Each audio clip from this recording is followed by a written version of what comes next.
Assalamualaikum warahmatullahi wabarakatuh.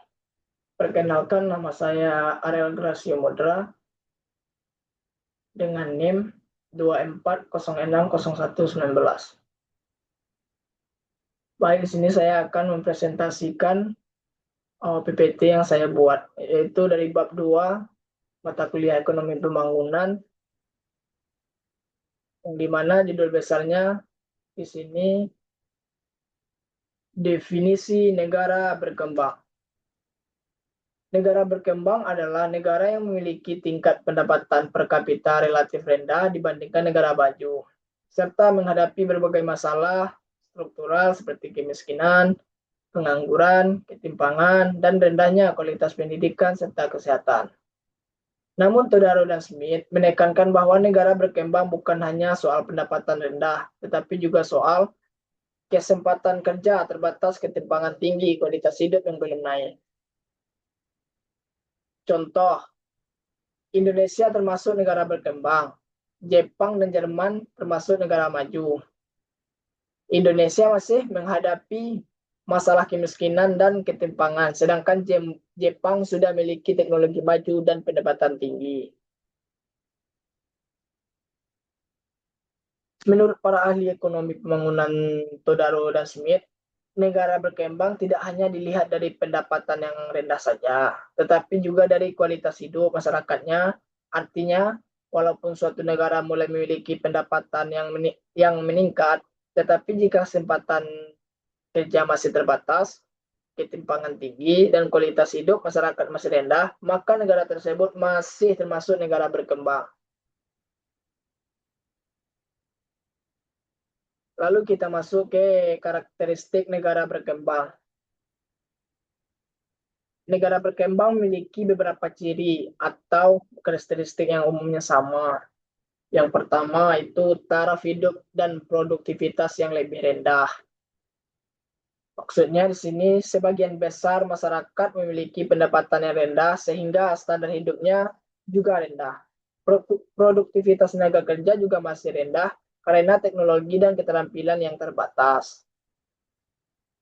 Lalu kita masuk ke modal sumber daya manusia yang lebih rendah, yang dimana kualitas pendidikan dan kesehatan masyarakat masih kurang baik. Akibatnya, kemampuan tenaga kerja dalam menghasilkan barang dan jasa juga masih terbatas. Lalu masuk ke tergantung dengan pertanian, tingkat industrialisasi dan manufaktur yang lebih rendah, yang dimana banyak negara berkembang masih mengandalkan sektor pertanian sebagai sumber utama pendapatan, sementara sektor industri dan manufaktur belum berkembang secara maksimal. Lanjut ke geografis yang kurang menguntungkan, yang dimana maksudnya itu beberapa negara berkembang memiliki kondisi geografis yang sulit, misalnya sering terjadi bencana alam, tanah kurang subur, atau lokasi yang jauh dari pusat perdagangan dunia. Lalu tingkat ketimpangan dan kemiskinan absolut yang lebih tinggi,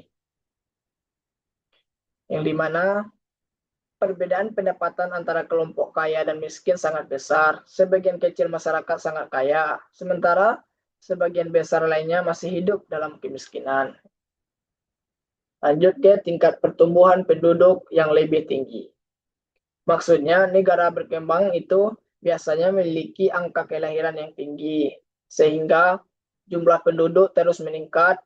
Hal ini dapat menambah beban ekonomi jika lapangan kerja tidak cukup tersedia. Masuk ke vaksinasi sosial yang lebih besarnya. Maksudnya di sini banyak penduduk desa pindah ke kota untuk mencari pekerjaan. Itulah hal yang menyebabkan kota menjadi sangat padat dan sering menimbulkan masalah sosial. Lalu masuk ke populasi pedesaan dan urbanisasi yang tinggi. Maksudnya di sini yaitu sistem perbankan dan pasar modal masih belum berkembang dengan baik sehingga masyarakat perusahaan sulit mendapatkan modal usaha. Yang dimaksud dengan populasi pedesaan dan urbanisasi yang tinggi. Lalu pasar keuangan dan pasar lainnya uang belum berkembang. Nah, maksudnya di situ dampaknya itu beberapa negara berkembang pernah dijajah dalam waktu lama sehingga sistem ekonomi dan institusinya masih dipengaruhi oleh masa kolonial. Yang terakhir itu dampak kolonial yang berkepanjangan seperti institusi yang buruk dan ketergantungan eksternal, yaitu bisa diartikan sebagai perbedaan sukunya, agama, budaya, atau kelompok sosial sering menyebabkan konflik atau ketegangan sosial yang dapat menghambat pembangunan. Lalu kita masuk ke indikator dasar pembangunan, yang dimana untuk mengetahui apakah satu negara mengalami pembangunan atau tidak. Para ahli menggunakan beberapa indikator atau ukuran.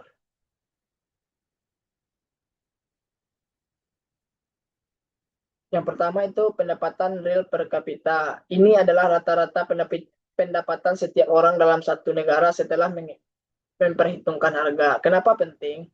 Karena semakin tinggi pendapatan, biasanya semakin tinggi kemampuan membeli kebutuhan hidup. Contoh, negara A memiliki pendapatan per kapita Rp 5 juta per bulan. Negara B yaitu memiliki pendapatan per kapita 1 juta per bulan. Maka secara umum standar hidup negara A lebih tinggi. Tapi pendapatan saja tidak cukup karena bisa saja kaya hanya dinikmati oleh sebagian kecil orang. Namun indikator ini memiliki kelemahan karena tidak menunjukkan pemerataan pendapatan. Bisa saja satu negara memiliki pendapatan tinggi, tetapi hanya dinikmati oleh sebagian kecil masyarakat.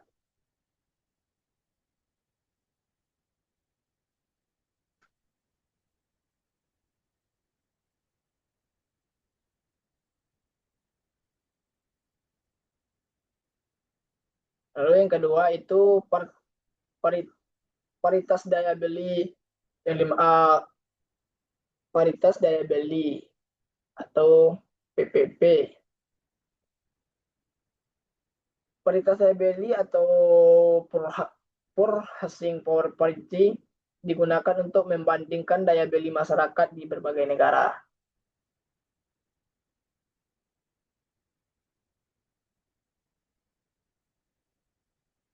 PPP digunakan untuk membandingkan daya beli. Itu masalahnya uang 1 juta di Indonesia bisa membeli lebih banyak barang dibandingkan 1 juta jika harga di negara lain lebih mahal. PPP memperbaiki perhitungan ini agar lebih adil. Contoh, harga nasi di Indonesia sekitar 15.000.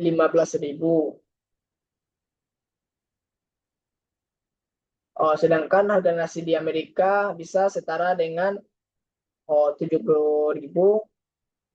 Jadi walaupun gaji di Amerika lebih tinggi, biaya hidup juga lebih mahal. PPP membantu menyesuaikan perbandingan ini. Jadi artinya walaupun gaji di Amerika lebih tinggi, biaya hidupnya juga jauh lebih mahal. Oleh karena itu PPP digunakan untuk menyesuaikan perbandingan daya beli antar negara yang lebih adil. Masuk kita ketiga, indikator kesehatan dan pendidikan. Yang dimana maksudnya pembangunan tidak hanya diukur dari uang atau pendapatan saja, tetapi juga dari kualitas hidup manusia. Karena pembangunan bukan cuma soal uang, maka dilihat juga dari kesehatan. Satu, angka harapan hidup. Dua, angka kematian bayi. Jika harapan hidup tinggi, berarti sistem kesehatan baik. Lalu ke pendidikan, yang pertama angka melek huruf. Kedua, rata-rata lama sekolah. Nah, jika rata-rata sekolah hanya 5 tahun, kualitas SDM rendah. Jika rata-rata sekolah 12 tahun, kualitas SDM lebih baik. Contoh, negara dengan pendapatan sama bisa berbeda kualitas hidupnya jika pendidikan dan kesehatannya berbeda. Kita masuk ke ukuran holistik, indeks pembangunan manusia atau disebut dengan IPM. Indeks pembangunan manusia itu adalah ukuran pembangunan yang dibuat oleh United Nations Development Program atau UNDP. IPM menggabungkan 3 aspek penting, yaitu kesehatan, pendidikan, standar hidup, atau pendapatan. IPM dibuat oleh United,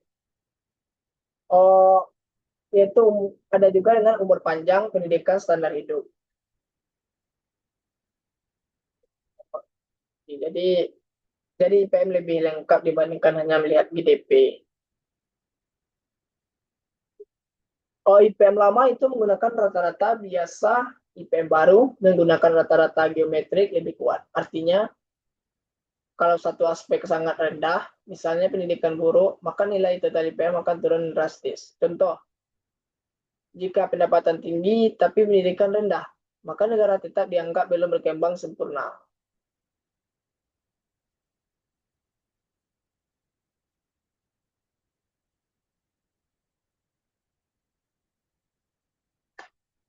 Kalau kita mengartikan dengan menggunakan IPM, itu pembangunan tidak hanya dilihat dari pertumbuhan ekonomi saja, tetapi juga dari kualitas hidup masyarakat secara keseluruhan.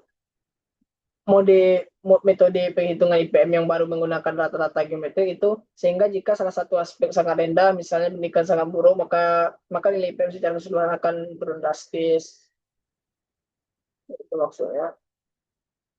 Jadi kita masuk ke slide selanjutnya, itu perbedaan negara miskin sekarang dan negara maju dulu.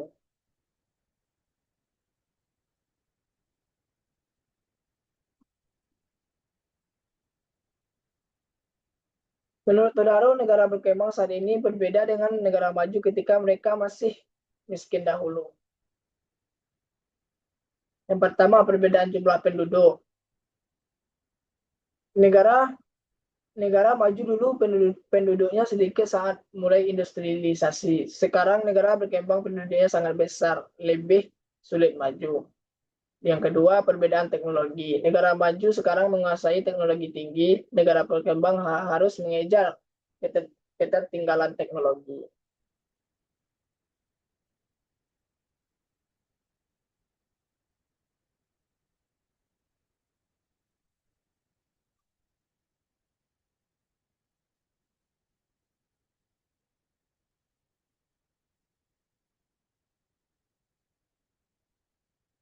Lalu kita masuk lagi ke apakah negara berkembang bisa menyusul atau disebut konvergensi.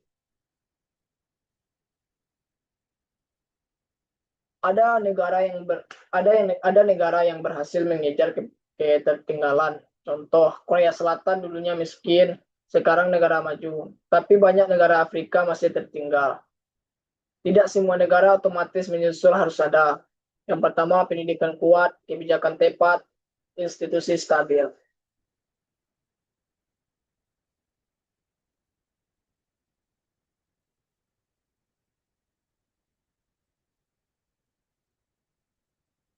Lalu kita lanjut ke slide selanjutnya, itu penyebab jangka panjang perbedaan pembangunan. Menurut Todaro dan Smith, ada beberapa faktor yang menyebabkan perbedaan tingkat pembangunan antar negara. Yang pertama itu kan kualitas institusi, yang dimana institusi seperti pemerintah, hukum, dan sistem ekonomi yang baik dapat mendukung pembangunan.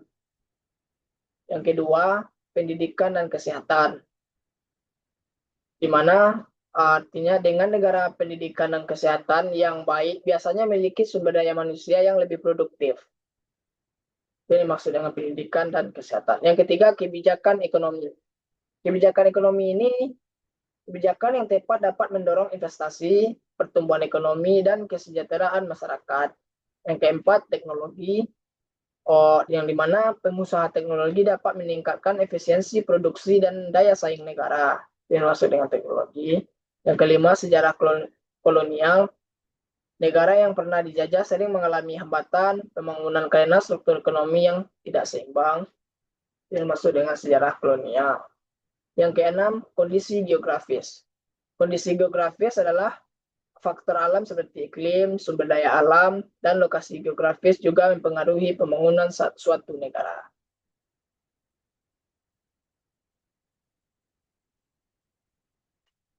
Kesimpulan dari PPT ini yaitu pembangunan bukan hanya soal kaya atau miskin. Pembangunan adalah tentang meningkatkan kualitas hidup